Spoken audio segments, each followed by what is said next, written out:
Geordie Journo's back at the Newcastle United Media Centre. Jordan, it's been a while. It has been a long time.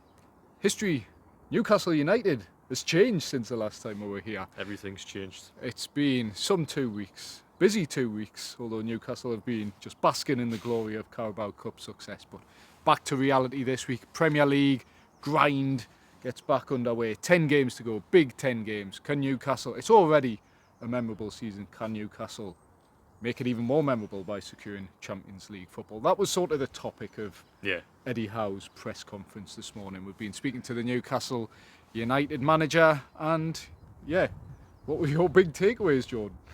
Yeah, well, that was the one. It was always going to be the theme of. It's been 2 weeks of celebrations. I rocked up Newcastle United Media Centre this morning, feeling the hangover myself, because you're actually back to business now. It'll be the same for the players as well. I'd imagine. I know the professionals and stuff, but like the City, they would enjoy it themselves, wouldn't they? Because at the end of the day, they've created history. But yeah, it's back to business, and you look at the Premier League table, 10 games left to go, Champions League football. It'll already go down as a historic campaign in Newcastle United's history. But if they can go and get Champions League football as well, that would make it extra special. And I think they put themselves in such a good position. So why not? But they'll have to sort a few things out in the Premier League, because as much as they've won a trophy, been excellent in the Carabao Cup, FA Cup up until Brighton, the Premier League, I think the form's been a little bit patchy. I was speaking to you before we sort of came in, and I think we talked about that Brentford game last time out, when a turning point when they got beat 4-2 down there. As much as they went on that sort of 6 Premier League game winning streak, the form overall this season will be very patchy. So if you are to get top 4, then that needs to be addressed, and the home form needs to be addressed as well, because I think it's lost 3 out of the last 5 at home, which is pretty unheard of under Eddie Howe. It's usually a fortress. I think until Brighton, they only lost once in the Premier League at St James's Park all throughout 2024, which was the Man City right at the start of the year. So they had basically 10 months without losing at St James's Park, and then all of a sudden it's teams you'd almost expect them to beat. Brighton, to a degree, they battered them that game, still got beat. West Ham, then like Fulham, Bournemouth, good Premier League teams. Brentford fall into that bracket a little bit as well. It's a bit of a banana skin, a bit of a Carabao Cup come down potentially. But if Newcastle need to build on this cup win and get Champions League football, these are the games you have to really win. No, absolutely. I mean, it's you mentioned there that the point about Brentford is you are sort of in that bracket of the teams they've lost to at home. And they're a good side. They're flying at the minute, Brentford. It's like when Newcastle went to the G-Tech, they'd had an incredible home record, and now they're coming to St James's Park. They've got an incredible away record. I think they've won last 6 out of 5 away. Yeah. That's like, but look, Newcastle at home should be winning. But I just think if they're feeling like me, I had like, it's almost like the season ended for me after that Carabao Cup because of the break. It felt like the season had finished, and all of a sudden you're back in action. And I'm glad they are. But I don't know if this game just comes a little bit too soon. But they're professionals. That's just me as a journalist, feeling the hangover. But if they've got aspirations to go get Champions League, then they do need to start winning games. Yeah, it wasn't lost on Eddie Howe though. He almost stressed that Champions League football, from a very much a business point of view, is more important than winning a Carabao Cup in terms of PSR. For the club, absolutely not. But in terms of PSR actually building and having tangible, continued success, Champions League football, keeping key players as well, is going to be so important. But what I would say, because a few months ago there might have been certain fans saying, oh well, Champions League football bigger than a cup. We've had people in the comments and they might refute that now. I think if you experience Wembley and you experience Saturday, top 4 finish, top 5 finish doesn't do that. That was magic, and it does feel like, well, season's ticked off now, but it just sums up modern football, the fact that Champions League financially is viewed as like so much more incentive. Whereas, as you mentioned there, winning a cup is like incredible, and that's what you play football for. But because of the finances in football, Champions League, qualifying for the Champions League is actually more rewarding from a football club perspective. But for supporters, of course it's a trophy. And look, if I can go and do a Premier League, a Champions League qualification and Carabao Cup double, Wow, it's like 2 trophies. It would. We won't have a parade for that, I don't think. No. But yeah, I'm sure a lot of people are aware, but I'll just explain. Top 5 this season is almost certain to guarantee Champions League football in the Premier League. It'll be the first time ever, really, based on league position alone, a 5th place team will have qualified for the Champions League. Obviously, historically, teams have qualified, finishing 5th, 6th, having won the Champions League, like to Chelsea and Liverpool. UEFA coefficient rules, top 2 nations with the highest coefficients, which almost guaranteed to be England, will get an extra Champions League place, which is why 5th place is so important this season. So yeah, the 1 point behind Man City, 2 points behind Chelsea. You'd never expect Newcastle to finish above Man City, but it is within grasp Champions League football, and they've got a game in hand, 10 games left to play, and I think the next 5 or 6 games in particular quite favourable, and then it's a difficult end to the season. Yeah, because they've got obviously Brentford tomorrow night, it's Leicester, isn't it, Manchester United. So the two games next week are coming up. Yeah, I mean they've got a really, really good opportunity. I just think they've probably got to sort the patchy form out, because it seems really strange to say this, and it's really, really negative, but it feels like as much as Newcastle have won a trophy this season, haven't actually performed very well in the league. I know that sounds really, really daft, because they're literally the two points outside the top 4. They've won a trophy, and I'm saying they haven't played that well. It's a sort of byproduct of how poor the Premier League, or how inconsistent the Premier League. It's been Liverpool have set a standard that no one else can really reach. Arsenal have been reasonably consistent. Nottingham Forest have performed probably better than anyone would have expected, including themselves. But then other than that, everyone's been quite inconsistent, and you can see where the table is so tight. Even you go down to possibly as low as 10th, and all of these teams are battling for European qualification, and Newcastle could finish anywhere between 3rd and 10th this season, depending on how the final 10 games go. So it's an interesting one, and I mean, we're 7 minutes in, 8 minutes into this video. We haven't touched on injuries yet. I know, it's Geordie Journal's first. I know, yes, but not really any major news, because Anthony Gordon's still suspended for the Brentford game. People talking. Yeah, there's been a few people that have suggested he might be back tomorrow, but he's not. If he is that is absolutely a Premier League loophole if Anthony Gordon is back tomorrow. It's an April Fool's joke, isn't it? Yeah, there's been a few of them this morning. I've fallen for a few, but fortunately haven't reached the public domain. Yeah, you haven't written it. No. You haven't put it in writing.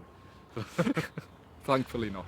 But yeah, Anthony Gordon, final match of his suspension. Based on what Eddie Howe was saying, doesn't sound like he'll be too far away for Leicester, having suffered a thigh injury, as Eddie Howe described heavy it. bruising around the thigh and groin, Howe said. Said he'd return to training within a few days, wouldn't he? So well ahead of that Leicester game. And then of course he faced a decision whether to put him straight back in, but I'm sure we'll discuss that on the next video. But on Friday,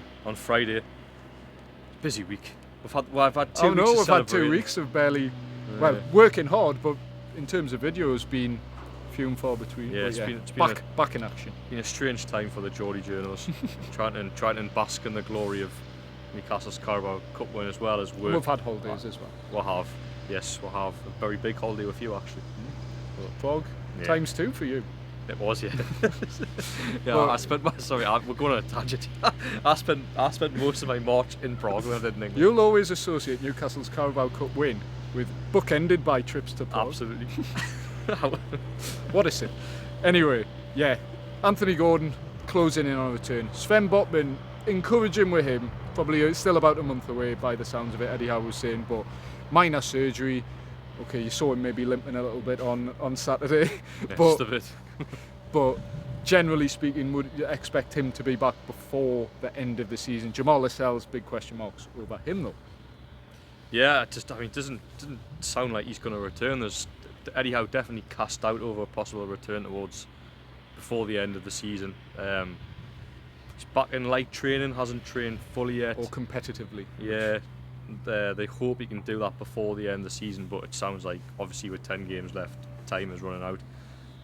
And then, Jamal Lascelles, a player that hasn't played for 12 months, out of contract at the end of the season. Could what we've seen over the last few weeks with Jamal Lascelles lifting the trophy alongside Bruno Guimaraes and Kieran Trippier, class, I love that. But could that be the last we see of Jamal Lascelles, potentially? There'd be some way to go out. He's had his moment in in the sun, if you like, and being an excellent servant 100%. to the club. I Got a don't lot think of time anyone for Jamal Lascelles. would argue with that. And defensively, Newcastle's backline, I think, as well as they played at Wembley, probably is in need of a refresh a little bit. It's aging. Sven Botman, who's been injury prone the past couple of seasons, only one below the age of 30. But they are addressing some degree of the defence. I mean, Lloyd Kelly is going out to Juventus in the summer, already out on loan. But Fabian Schar, a bit of a news update from Eddie Howe, probably the only actual sort of breaking story from the press conference as such. Yeah, as a news story. Yeah, as a news story, was Fabian Schar has or is set to sign a new contract at Newcastle United. Eddie Howe said imminently, unless he maybe has already. So Fabian Schar, good deal, no-brainer really. Although some may have argued his form the past few months, certainly in the Premier League, has been a bit hit and miss.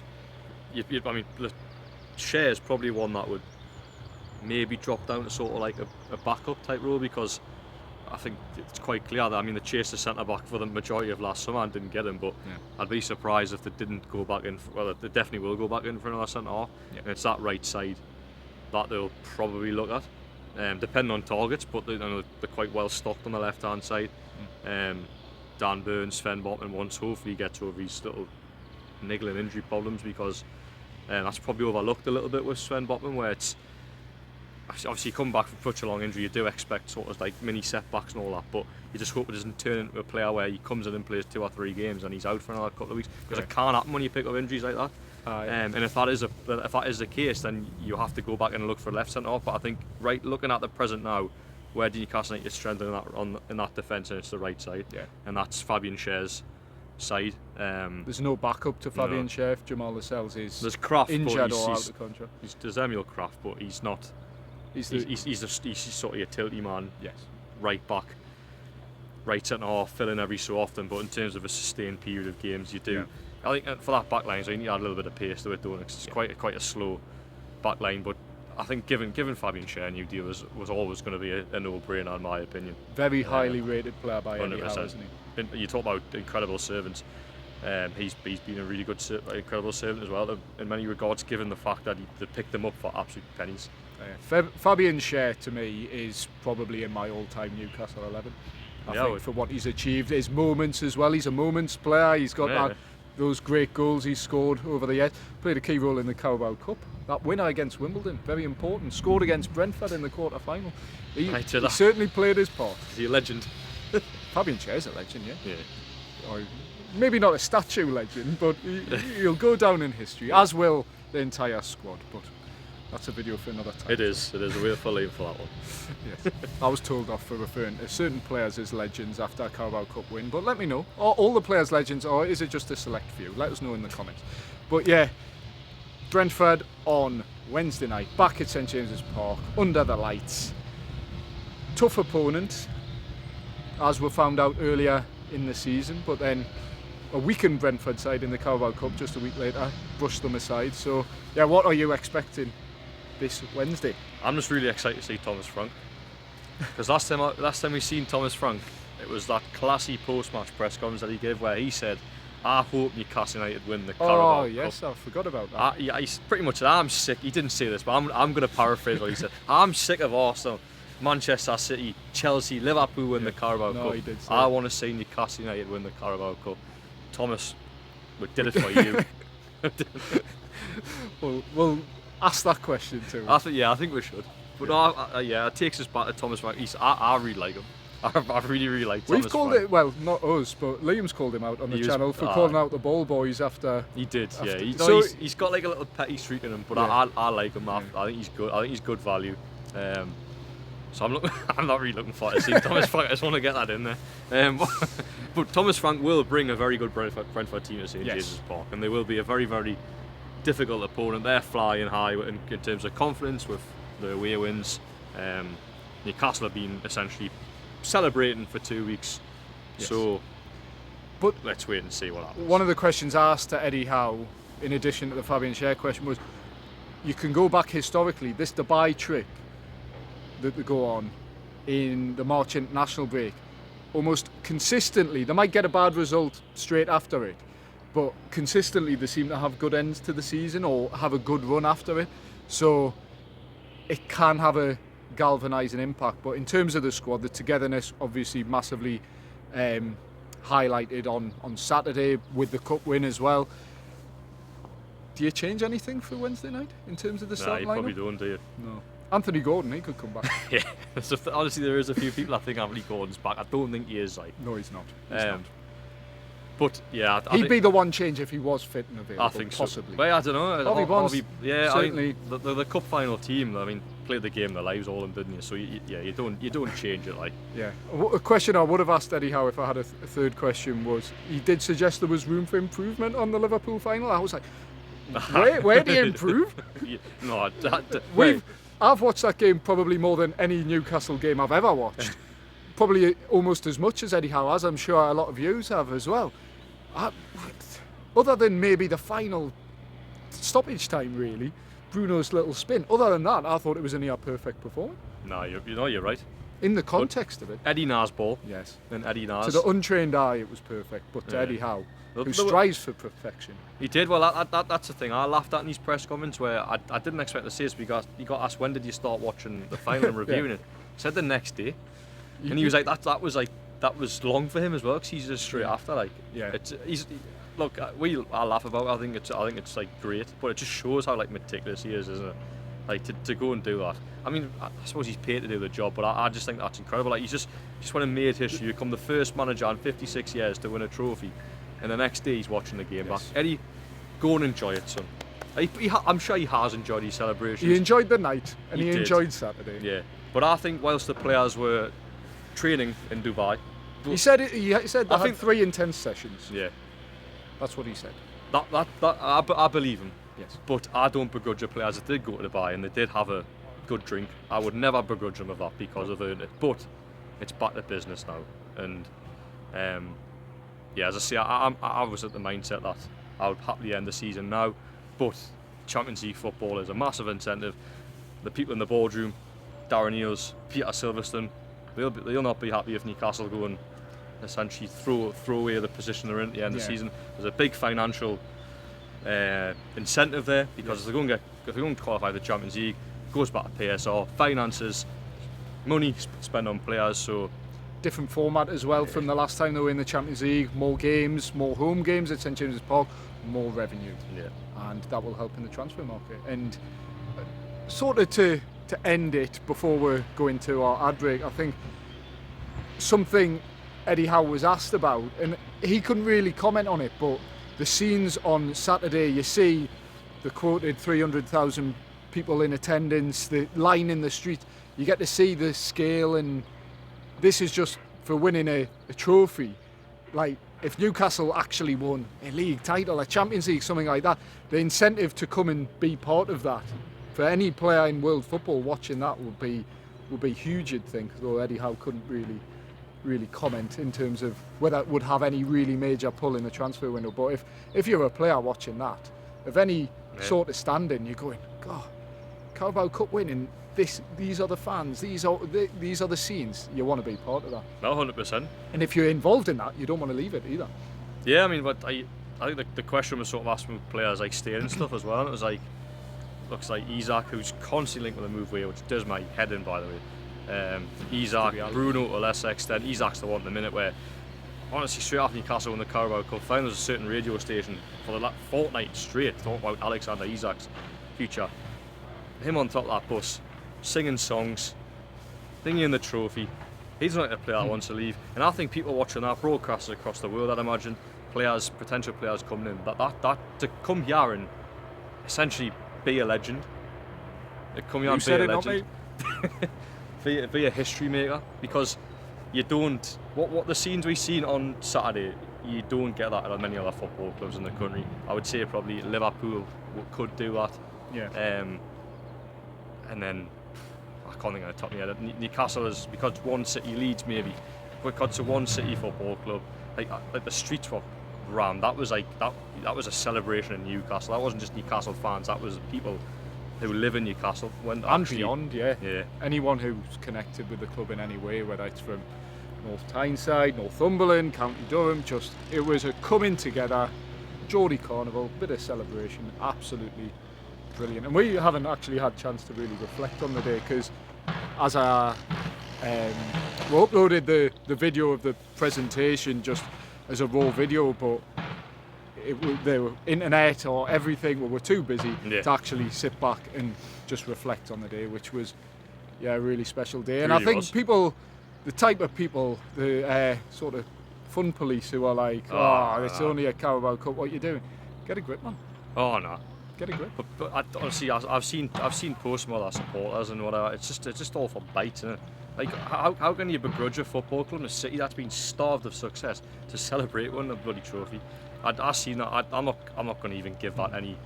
No. I'm not even going to talk, Alex. I think it's just crap. We don't do quiet.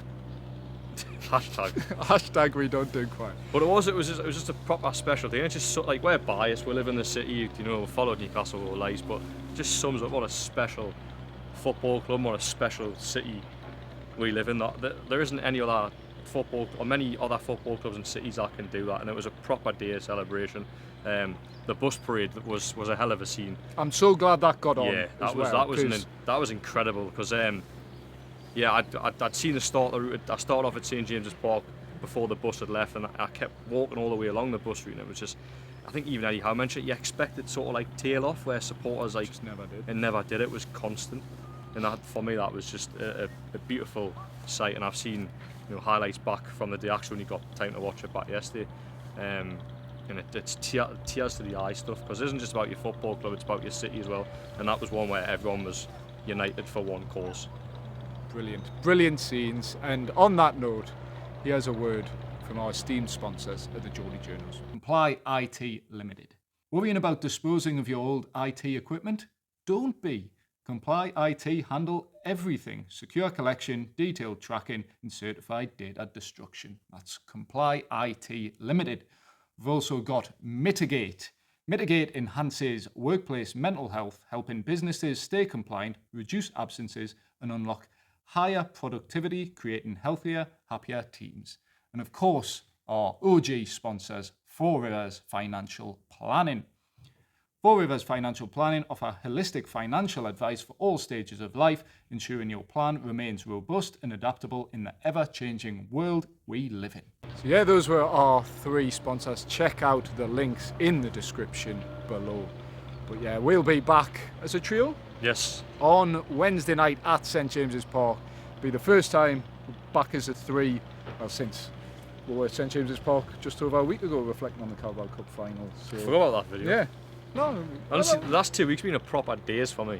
A blur. It has been a blur. Best 2 weeks of our lives, man. Oh yeah, I mean, I said after and I stand by it, after the one at Wembley a few weeks ago, I don't think we'll ever, and Newcastle fans will ever feel that again. I think you can go and win a Premier League and it'll be brilliant, but the first one in so long, I don't think we'll ever feel that type of emotion ever again. Because it was, you talk about United, it was a United feeling. It was people young and old feeling the same thing. You've either waited so long for this, like literally decades, or you're feeling it for the first time, and that's what made it so special.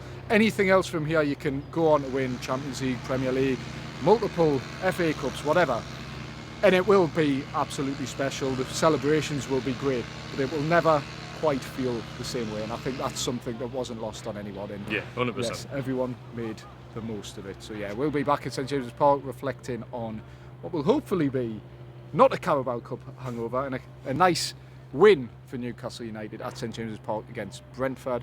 But for now, we've been the Geordie Journals. Please like, comment, share, subscribe, ring the bell. We'll see you on Wednesday night. Cheers.